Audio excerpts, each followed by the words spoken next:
Welcome to the channel. Hope you guys are having a great day.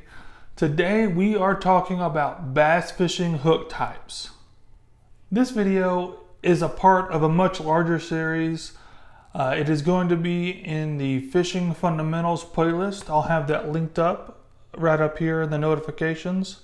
Hit the little eye there at the end of the video and you can watch that playlist. This playlist is going to have about 30 videos on it, and I do plan on posting them daily.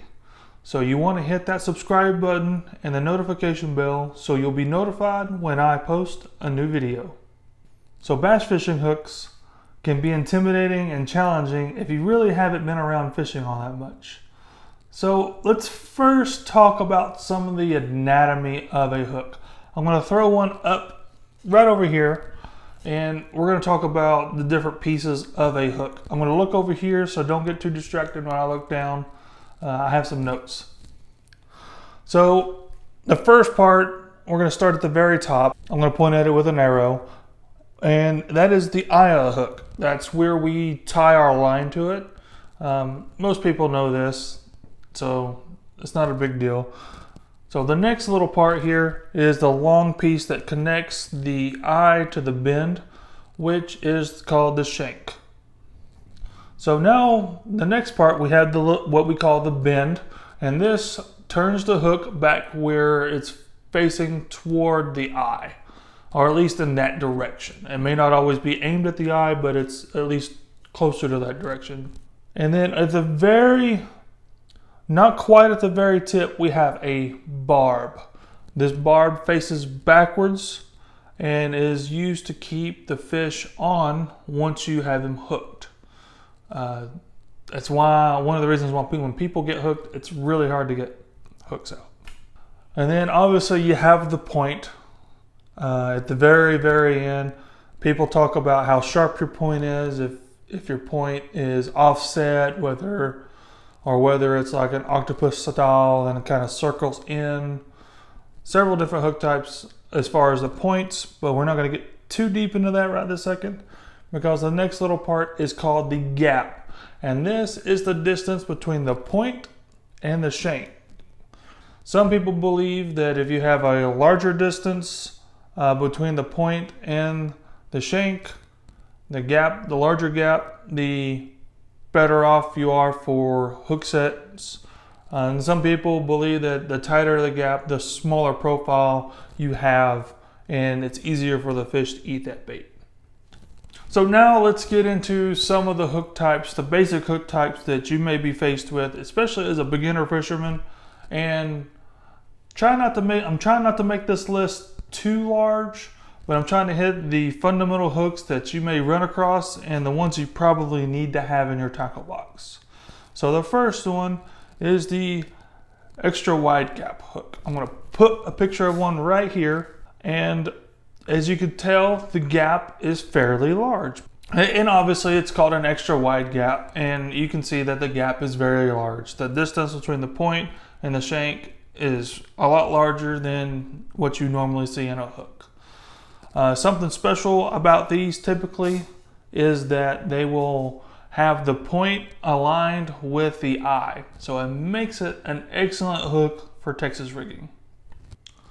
So the next hook I'm going to throw right up here is a treble hook. Typically I don't purchase these too often, but people do purchase these to fine tune their hard baits. I don't. I really haven't gotten to that stage of my fishing career to tune baits that way. I usually stick with the hooks that come out of the box. Treble hooks are also used for catfishing. You can use them for that. But for the most part, I don't really just buy these to experiment with. I usually just stick with the ones that come with the lure. So the next hook we're going to talk about, I'm going to throw one right up here, is the round bend worm hook. Now this hook is similar to the extra wide gap, except for that it doesn't have that large gap. Some people call these just round bend hooks. Some people just call them worm hooks, mostly because they use them for worm fishing. So a couple things to note comparing this to the extra wide gap is the gap's a lot smaller And also the point is not in line with the eye.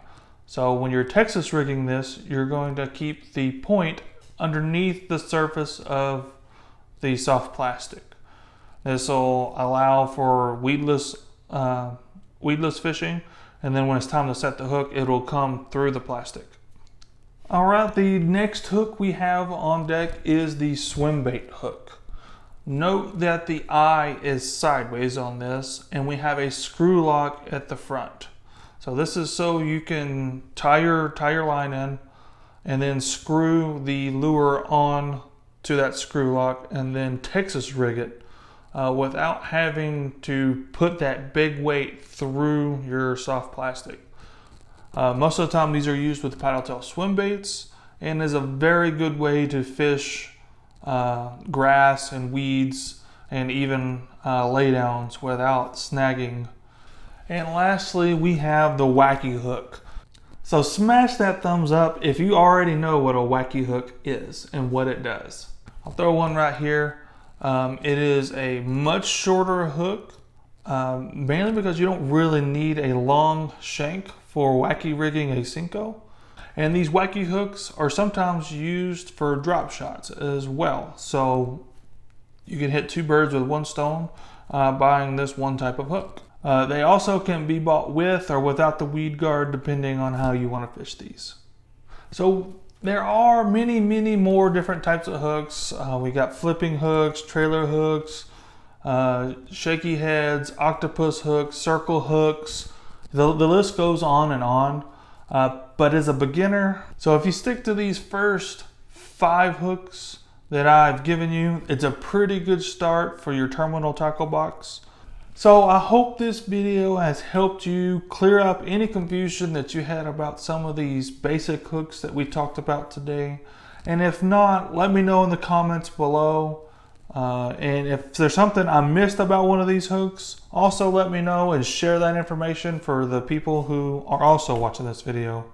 But like always, until next time, get out there and go catch you some fish.